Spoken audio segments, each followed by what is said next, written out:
Okay, so last week we have studied unsupervised learning. Unsupervised referring to a learning method in which we do not have any label. So what we did, we just cluster them or group them based on the content, right? So we could have 2 or 3 cluster.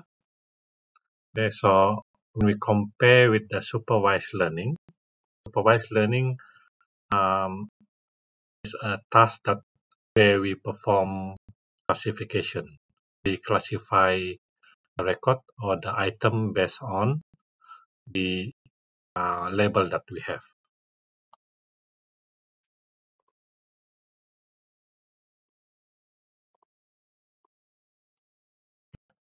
So if we compare with the clustering, if we look at the diagram here, clustering is simply a segmentation task where we try to group or cluster them based on the content or based on the characteristic of the data.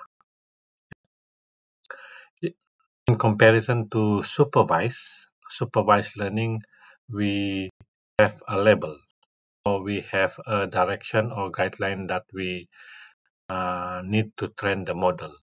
Okay, so for this one, for the clustering, we don't need to train. No need to train, we just simply perform the segmentation.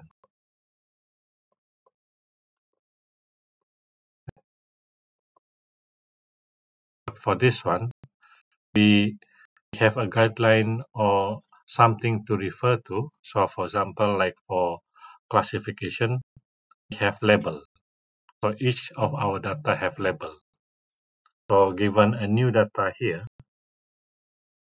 we know what is the first label because they are nearer to the red one, the red triangle.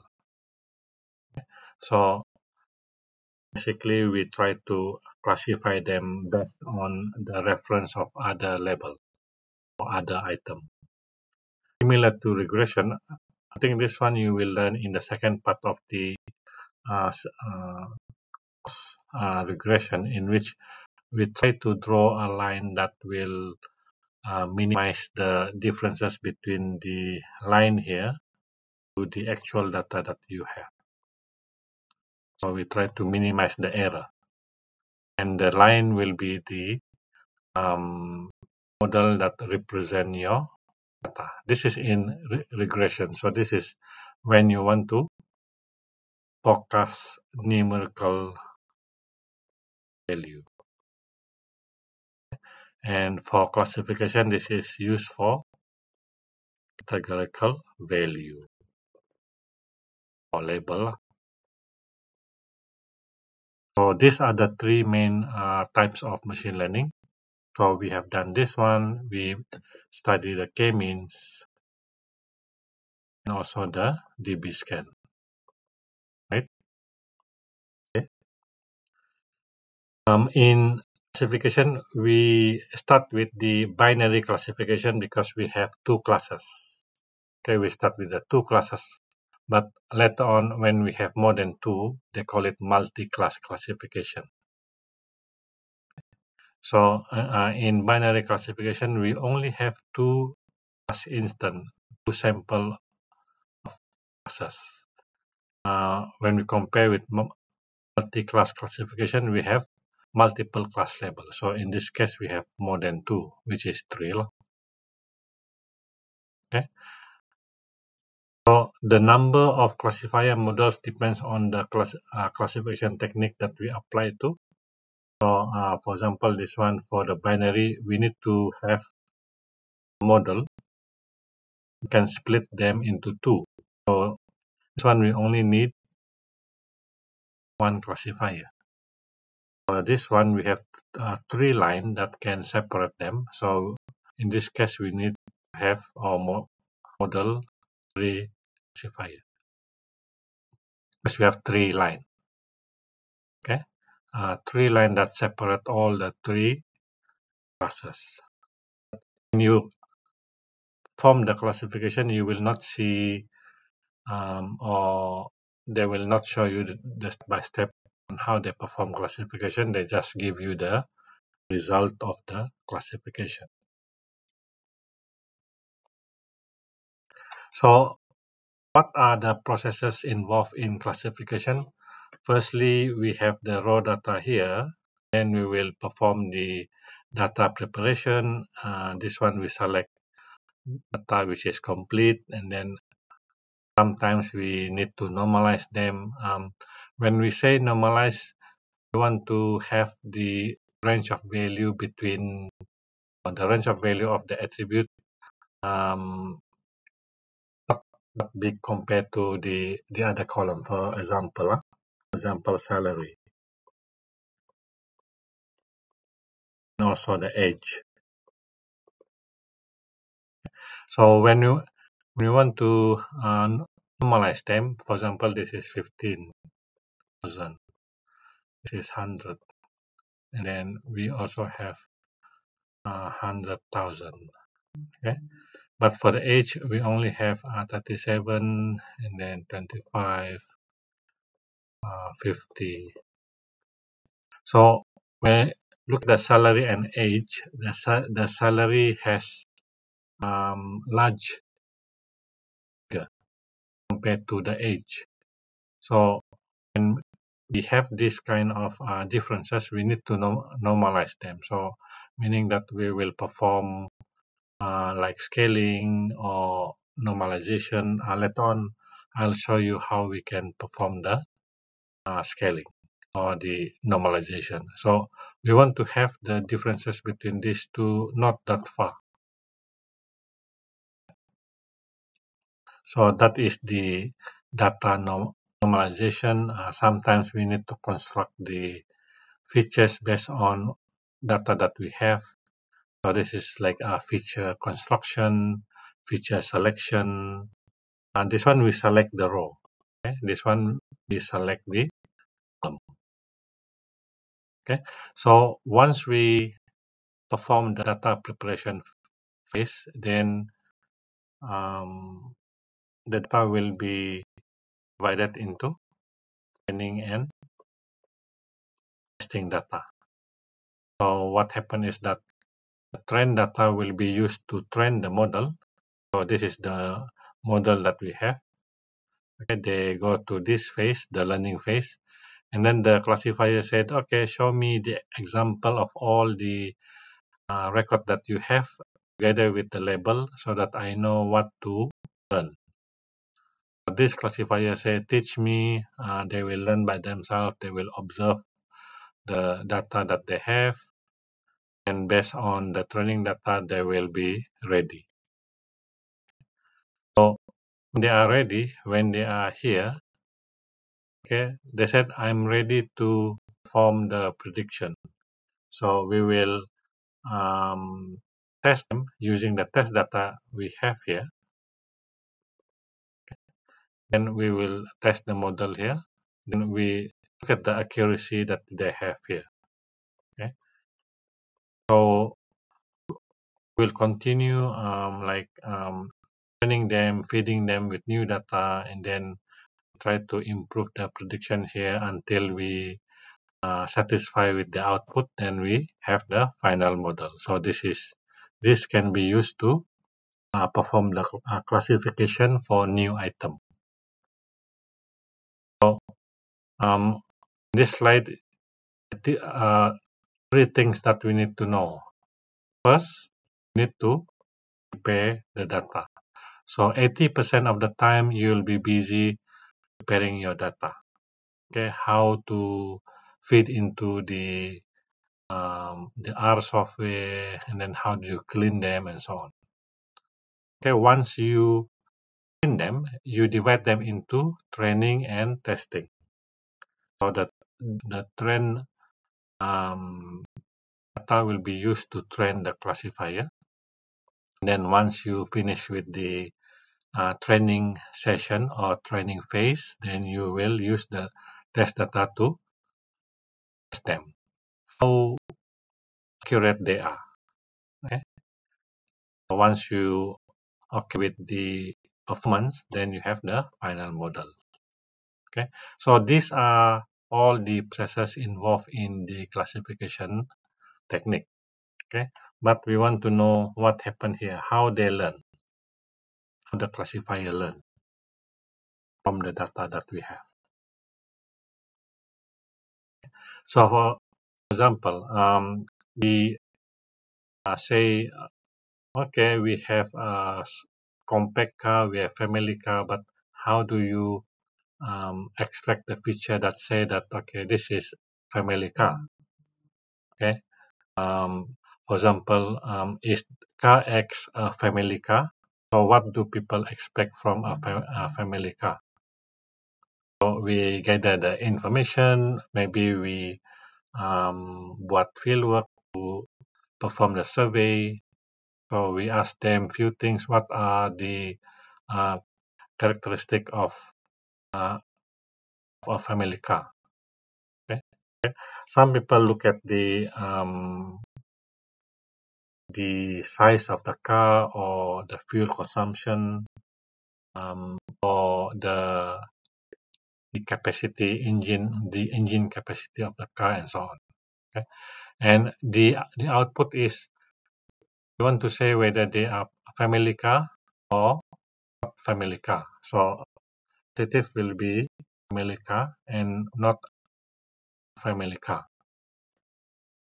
So the input could be a few things, maybe price, engine power, seats capacity, and many more. In this example, we use the price and also the engine power. Okay, so it depends on what data you have. So in this case, we have two variables. Okay, so let's plot them and give some example. For example, we have the price here, the x-axis, so engine power, the y-axis. So for each instant that we have, we represent them using price and also the engine power.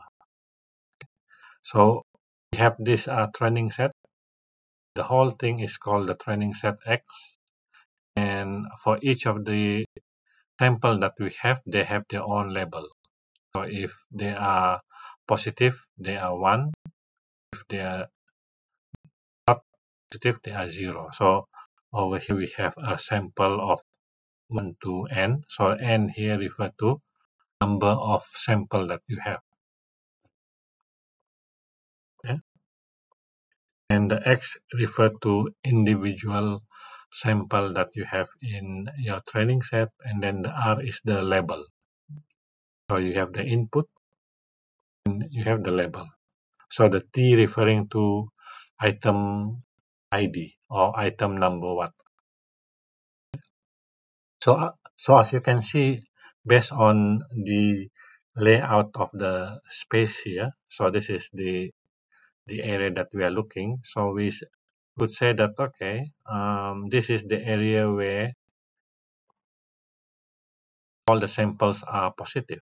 So if we look at this one, so we could say that if the price is fall within P1 and P2, and the engine power is within E1 and E2, so we could say that that is the as positive for C. Okay, but the classifier will have to learn that.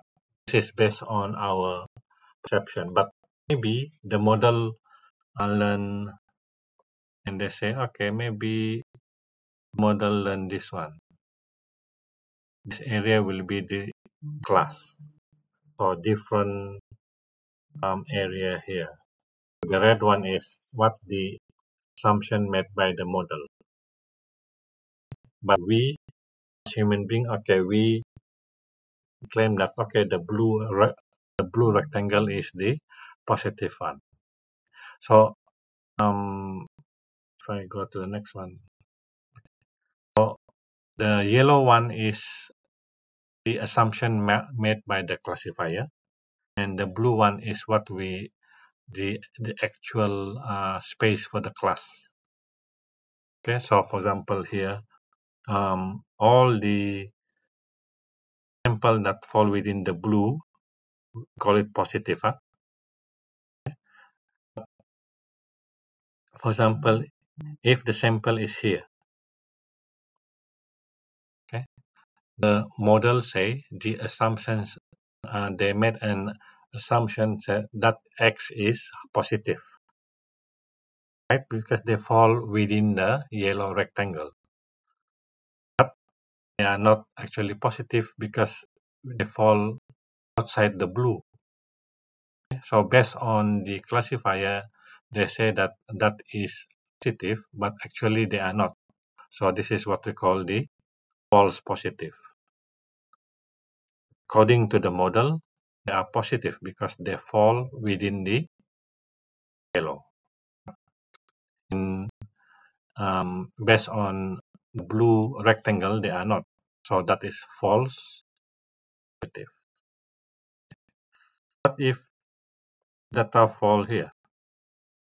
So based on the blue one, they are positive, right?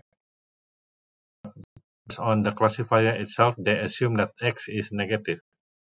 So that is wrong. So that is what we call the false negative. So the error that made by the classifier, this is what we want to measure. Number of sample that falls within this area. How many of them are false in this area? This one are they have contradict assumption between the model and also the actual one.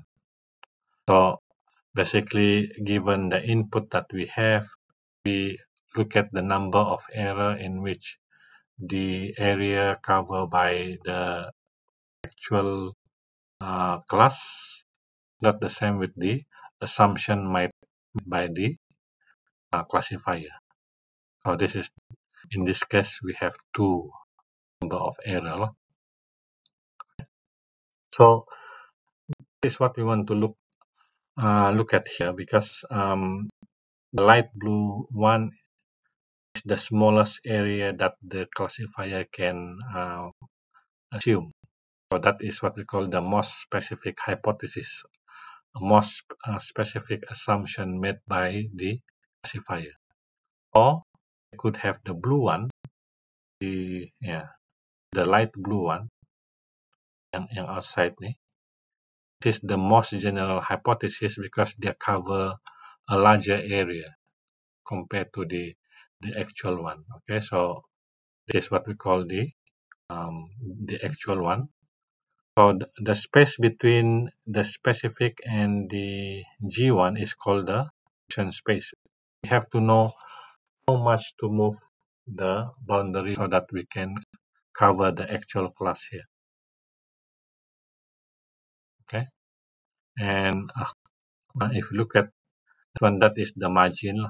So choose edge with the largest margin. Largest margin meaning that we the middle one. Okay?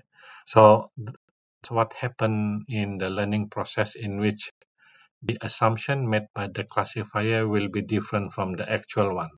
So what they did, they will try to make the maximum, try to find the largest margin between the specific and also the general assumption. So they take in the middle. Okay? So that's how they optimize the classification. Okay, and these are some of the that algorithm. So we will look into this first. So we will look into this. So this is the easiest method that everybody can learn. Okay, so k nearest neighbor. So k here refer to the number of nearest neighbor that we are looking at.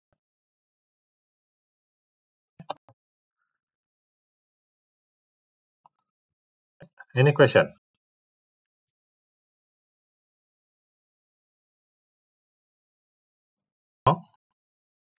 Everything's okay? Okay, dokter. Okay. So we will look into this nearest neighbor. So basically, based on the diagram there, we have two classes A and B. So when we given point the black dot there, so if we look at the k equal to 5, meaning that the nearest 5 neighbor, so we can see that the square blue is the majority one. So that reason we assign the black dot as the belong to the square blue. But if we look at k equal to 10, we have majority symbol is this triangle red. So the black dot will be labeled as red triangle. Okay, so it depends on k. So for this session, you will look at the definition of nearest neighbor classifier, and then how do we measure the similarity between two examples using distance, and how do we apply this KNN in classification. Okay, so like I mentioned just now, we will look at the nearest neighbor. So what is nearest neighbor? Nearest neighbor classifier are defined by their characteristic of classifying unlabeled example by assigning the class of similar label example. So for example, like this, if k equal to 3, so the majority will be the green triangle. But if we take k equal to 7, which means the 7 nearest neighbor, so majority will be star, red star. So the new example will be classified as the red star here because majority of them are star symbol if k equal to 7. If k equal to 3, majority will be the triangle. So that is the basic assumption of k nearest neighbor. So how actually we apply this algorithm? So for example, here we have data about the sweetness, the crunchiness. So we have all the fruits here, and we have the label here. So this is the type, and we have this. So if we plot them in this graph, we can see all of them here. Then we can group them based on the value of sweetness and crunchiness here. So if we have this tomato, or a new item here, how do we measure the distance between this new tomato to the other label? So are we going to classify them as fruits or vegetables or protein? Okay. So there is a way on how we can measure the distance. So that's why we look at the formula here at the moment. How do we apply them? So the distance method that we use, we call it Euclidean distance. So the Euclidean distance will take the differences between the value of the vector of each sample, and then you take this square, sum up all of them, and then you take the square root. Okay, we take the square because we want to eliminate any negative value, and then we add them together because we want to accumulate the number of differences. And then we take the square here, just a square root here, just to um, reduce the value. Okay. So for example, suppose we have the tomato, the sweetness is 6 and the crunchiness is 4. Okay. And the green bean, the sweetness is 3 and crunchiness is 7. Okay. So if you want to take the difference between the tomato and the green bean, okay, So what we do, we the 6 minus 3, okay? 6 minus 3, and then 4 minus 7. And we take the square, and then we add up together, we take the square root, and this is the value that we get. So we'll do for the rest of the ingredient or the fruits that we have, so like the grape, nuts, orange, and we look at the distance here. So if k equal to 1, which means we take the nearest one, only one sample or one nearest neighbor, we will classify them as fruits because this is the nearest one.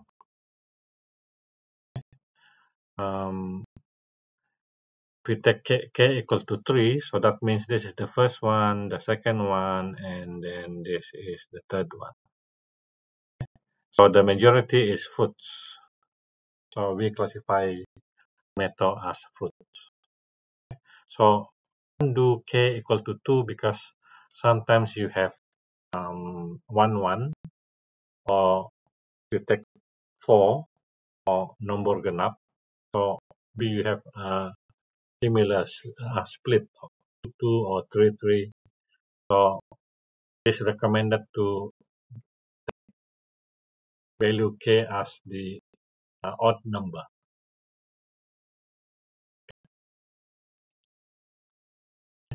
So that is how we measure the distance. So that's why they call it k nearest neighbor. K refers to the number of nearest neighbor that you want to consider. And we use this equivalent distance to measure the distance between the new sample to the sample that you have in your data set. So they call it lazy learning because you do not have to model them. You just have to measure the distance. Okay, this is how they perform the classification. But before we can perform the classification, if you look at the value of this and this, the range are more or less the same. So that is fine. When we go back to the example that we have previously, when we use salary and also age, when we perform this equivalent distance, the salary tend to have more bias because they have large value. So the differences between the salary of one person to the other person might be bigger compared to the age. So we do not want to have such imbalance bias. So what we do, we perform the normalization. Okay. So in the normalization, we have this min-max normalization or the z-score. So what happened here is that we will normalize them between 0 and 1. So this is between 0 and 1. The range will be 0 and 1. And this one negative 1 to 1 or more. Okay? So we will try to reduce the value, normalize the value. Let me give you an example here. How they are applied. So for example, if we have the salary here, and then this is the first person, second, third, and fourth. So 1,000 and 500, 100, and then 10,000. Okay. So, and then we have the erase that one.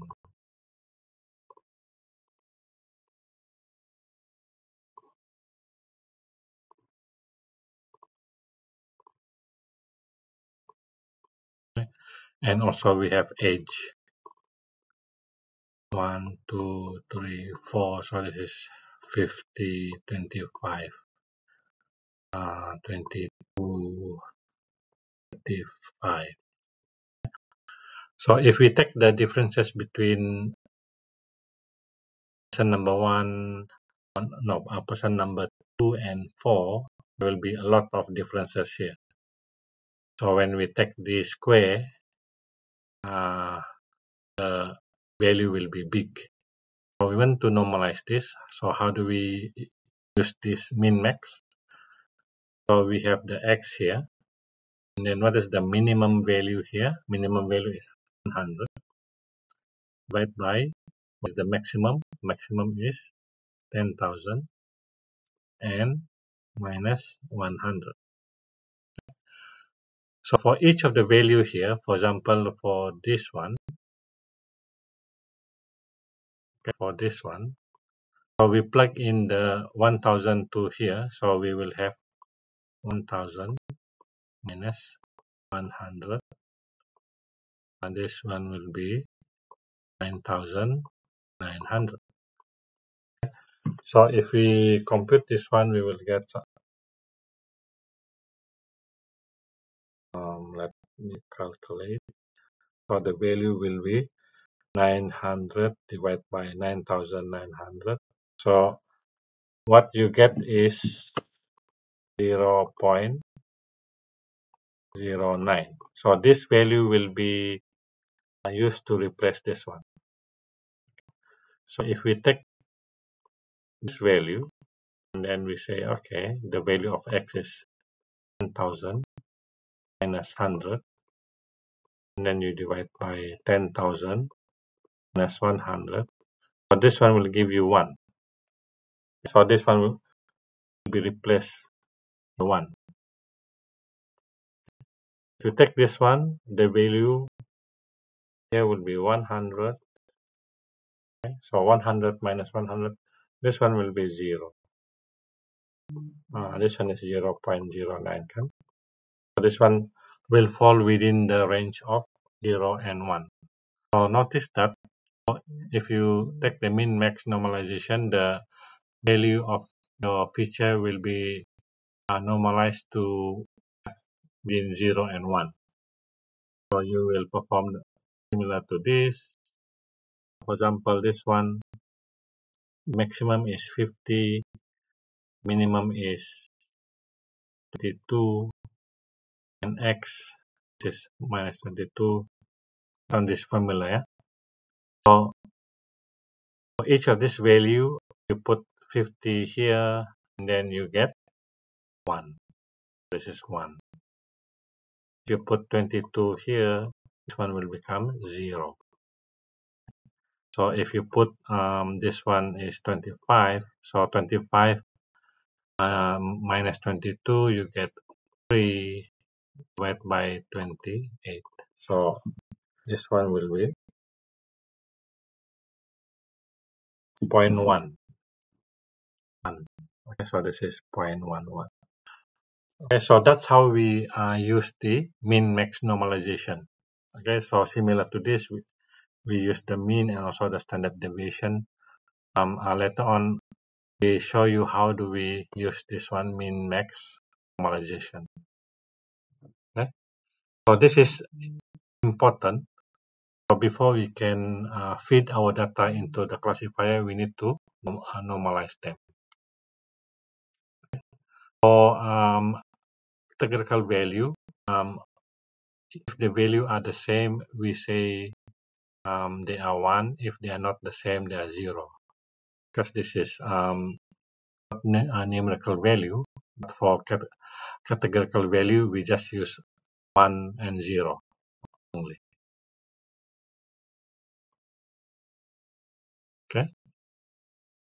Okay. So when we have an algorithm, they call it this is lazy because we do not to train. So what we did, we just measure the distance. We use the formula to look at who are the nearest member to this new guy. And then we will label them based on the majority label that we have for the nearest neighbor. So basically we are looking at the distance only. So They also call it as instant-based learning or rote learning. Okay, they do not build a model, they don't train a model, but they use the distance method to determine the label.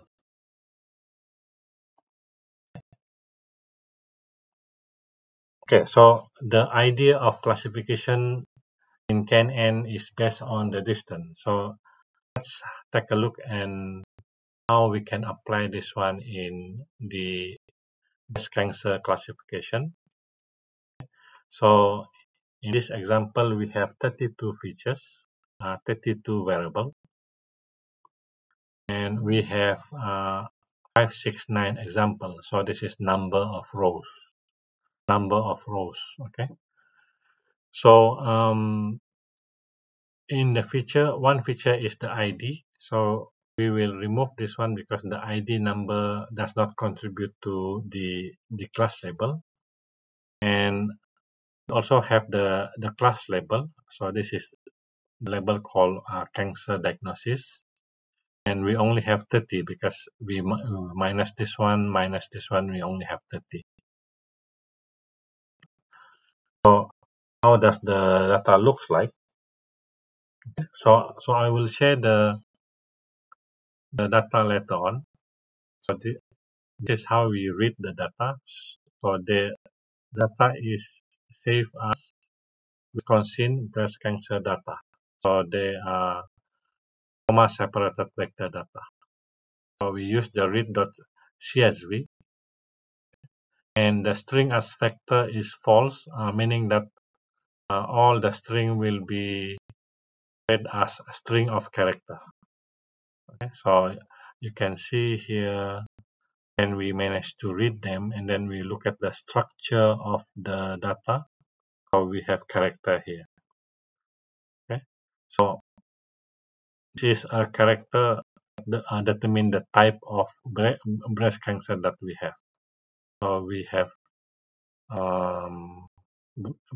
B and M, benign and malignant, types of classification, and we have all this number. So we use all this number to form the classification. So we do not need the ID here. So in that case, we will remove the first one, first column. So we will drop that one. So if we look at the structure again after removing the first column, now we only have 31.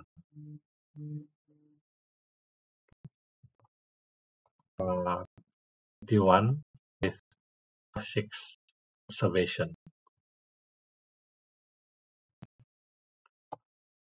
Okay. We could also look at the content of the table. So we can see, okay, this is the data that we have. We focus on this column. So in our sample, we have 357 number of B types and 212 number of M types. Okay, so this one just tell you how many belong to B types, benign, and how many belong to malignant.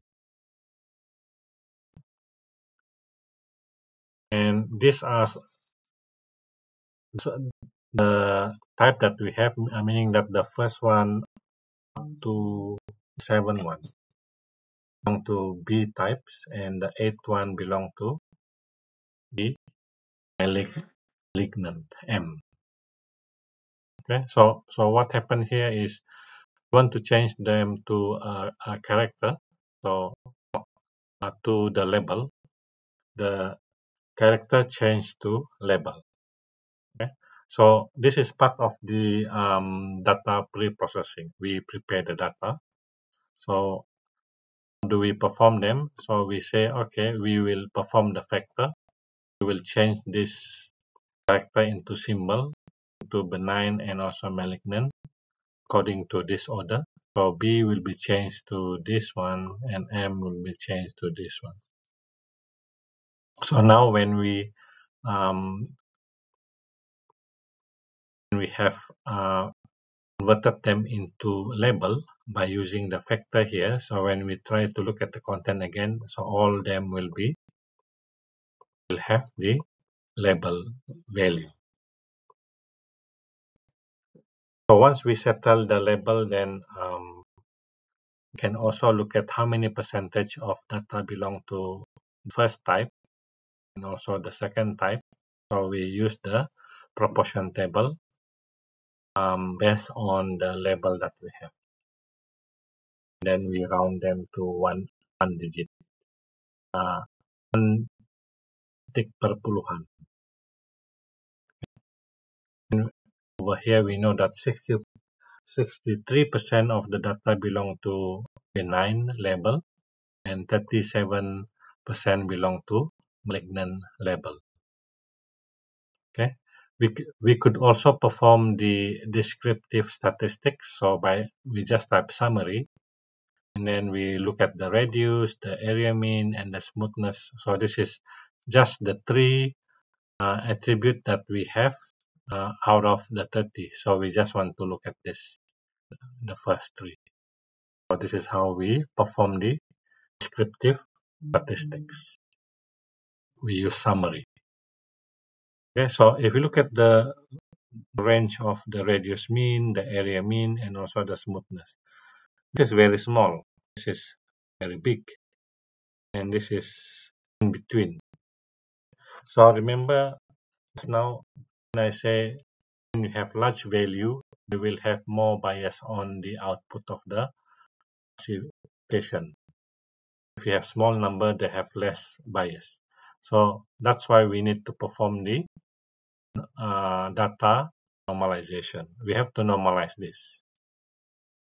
So how do we perform the data normalization? Okay, so we use this function normalize. So we say, okay, we will use the same formula just now too. We use the x will be passed to the function, and then we will say x minus mean divided by max divided by minus mean. So this is the formula that we saw just now. So we have this function now. So when we have to normalize this range of value, they will give you this value. So notice that the range of value falls within 0 and 1. It's similar to here. This is just to verify that the normalization function is okay. So this is how we define the function, and then we want to apply that particular function. This is the function that we want to use, and we want to normalize all the value that we get from column 2 up to 31. So basically we have 30 column. So we will apply this function to this data, and now when we perform the mean for the area mean. So notice that the minimum value is 0, maximum is 1. We compare with the area mean just now. So this one becomes 0, this one become 1 already. So that means we have normalized them. So we normalize them using the function that we define using min max, and we apply to all data. Okay, next. We finished with the data preparation. Okay, now we want to divide them into training and testing. So what happened is that, okay, I will take the first row up to 461 row. So that means row number 1 sampai row 469 will be used for training. And then starting from row number 470 until 569. So this one will be used for testing. Sorry. Let me write that one. So 469 will be used for training, and then 470 up to 569 will be used to testing.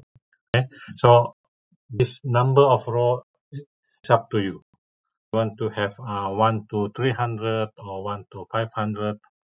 Make sure the remaining data is used for the testing.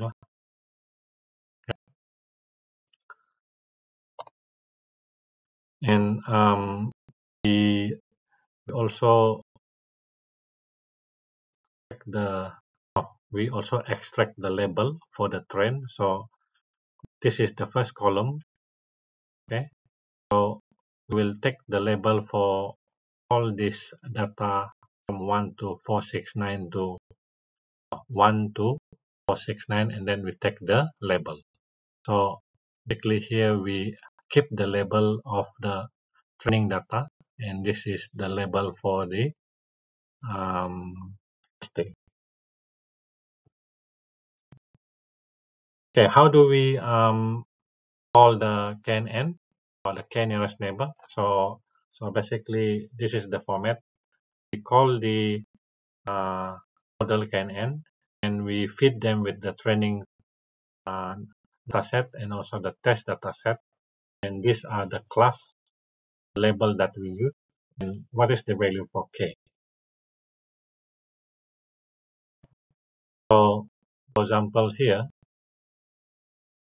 call the KNN, and we feed them with the training dataset and also the test dataset. So basically we have this model KNN. So we feed them with the training dataset.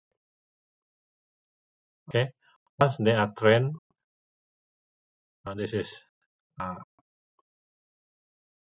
KNN. They already learned the data.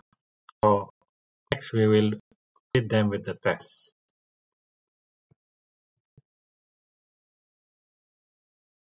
So based on the test, we will know the accuracy. This is the value of the accuracy. So that's why here we look at the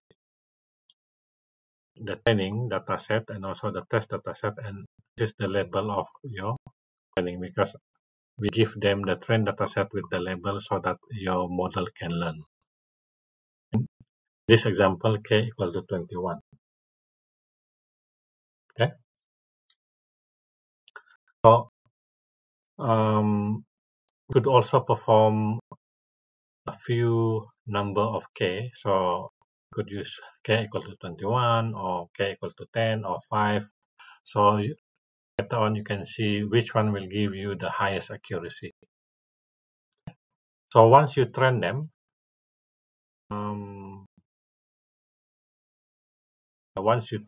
okay, so you can perform the checking the accuracy of your prediction here. So we will, because the model that we produce here will be the prediction made for your test here. So since we feed them with the training data set, and also we ask them to do the prediction here. Okay. The output that we get here will be the prediction for this one, because they learn the data using the training data set, and then after they learn, they will perform the prediction using the test here. Okay. So we want to look at the comparison between what are the actual label and what are the predicted label. So this is for the k equal to 21. This is k equal to, so based on the name here. Okay, the name here. So what we have here is that, okay, this is the actual label that we have. So this is produced when we perform cross-table between the test label and also the predicted test value. So for the benign one, we have 61 of them 61 of them are predicted as benign. Okay, so this is the prediction. This is the actual one. So what we want to look at here is this and this because this is true positive and this is true negative. But we do not want to have number here because um, the label is malignant. They are predicted as benign. So this is okay here. So the error here is 2 divided by 100. This is the error, 2%. So the accuracy is basically total of this, 2, so 98 divided by 100. This is the accuracy. Yeah? So this is when we use the k equal to 29. If we use k equal to 100, so we have this is the error here. So the error here, this is the error, 4%. Is the accuracy is 96%.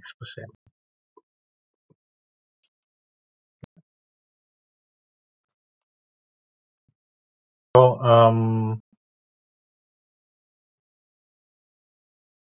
that's the example of how do we diagnose breast cancer. What's the time now? Let's take a break, 5 minutes. We will continue with the practical of this. I will show you step by step how do we perform this lah. So you can see the actual output that you will get. So let's take a break, 5 minutes. We'll continue in 15 lah.